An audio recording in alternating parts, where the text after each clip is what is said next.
प्रातः काल भरत जी ने तीर्थराज प्रयाग में स्नान किया और समाज सहित मुनि को सिर नवाकर और आगे की मुनि से आज्ञा तथा आशीर्वाद को सिर चढ़ाकर दंडवत करके बहुत विनती की।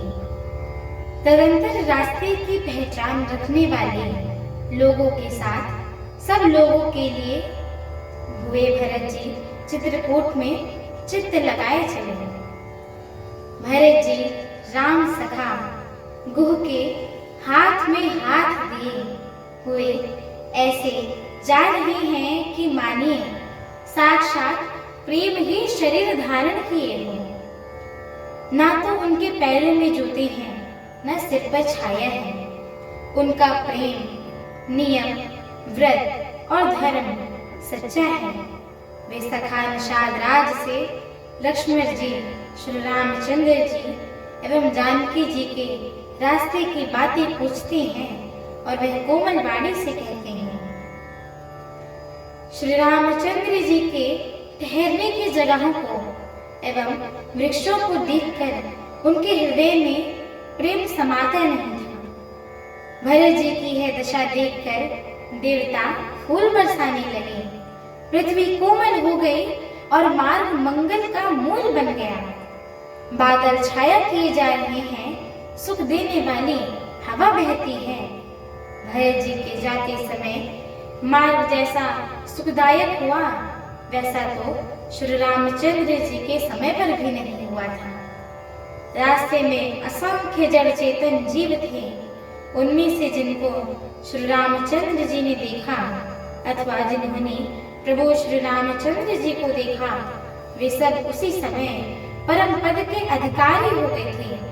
परंतु अब भरत जी के दर्शन को तो उनका स्वभाव जन्म मरण रूपी रोग मिटा ही दिया है। अर्थात श्री रामचंद्र जी से तो वे केवल परम पद के अधिकारी ही हुए थे, परंतु भरत जी के दर्शन से उन्हें वे परम पद प्राप्त हो गया। भरत जी के लिए यह कोई बड़ी बात नहीं है, जिन्हें श्री राम जी स्वयं अपने मन में स्मरण करते रहते हैं। जगत में जो भी मनुष्य एक बार राम कह लेता है, वे तरने और तराने वाला हो जाता है। फिर भरत जी तो श्री रामचंद्र जी के प्यारे हैं तथा उनके छोटे भाई ठहरे, तब भला उनके लिए मार्ग मंगल सुखदायक कैसे न हो। सिद्ध साधु और श्रेष्ठ मुनि ऐसा कह रहे हैं, जो भरत जी को देखकर हृदय में हर्ष लाभ करते हैं। भरत जी के इस प्रेम के स्वभाव को देखकर देवराज इंद्र सोच कर रहे हैं कि कहीं इनके प्रेमवश श्री रामचंद्र जी लौट न जाए और हमारा बना बनाया काम बिगड़ न जाए। संसार भले के लिए भला और बुरे के लिए बुरा है। मनुष्य जैसा आप होता है, जगत वैसा ही दिखता है। उसने गुरु बृहस्पति जी से कहा कि हे प्रभु, वह उपाय कीजिए जिससे श्री रामचंद्र जी और भरत जी की भेंट ही ना हो। श्री रामचंद्र जी संकोची और प्रेम के वश हैं और भरत जी प्रेम के समुद्र हैं। बनी बनाई बात बिगड़ना चाहती है, इसीलिए कुछ छल ढूंढकर इसका उपाय कीजिए। हमारी आगे की श्री राम कथा को सुनने के लिए हमारे चैनल को लाइक, शेयर, सब्सक्राइब एवं कमेंट अवश्य करिएगा।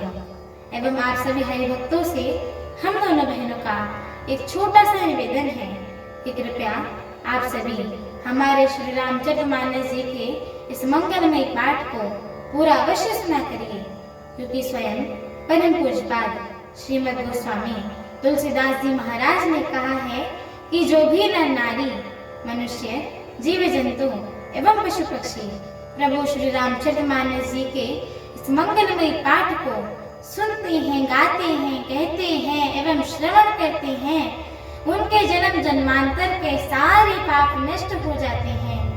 तो एक बार प्रेम से बोलिए, मर्यादा पुरुषोत्तम प्रभु श्री रामचंद्र की जय हो। जय जगत जननी माता जानकी की जय हो। लखन लाल की जय हो। अयोध्या धाम की जय हो। तुलसीदास जी महाराज की जय हो।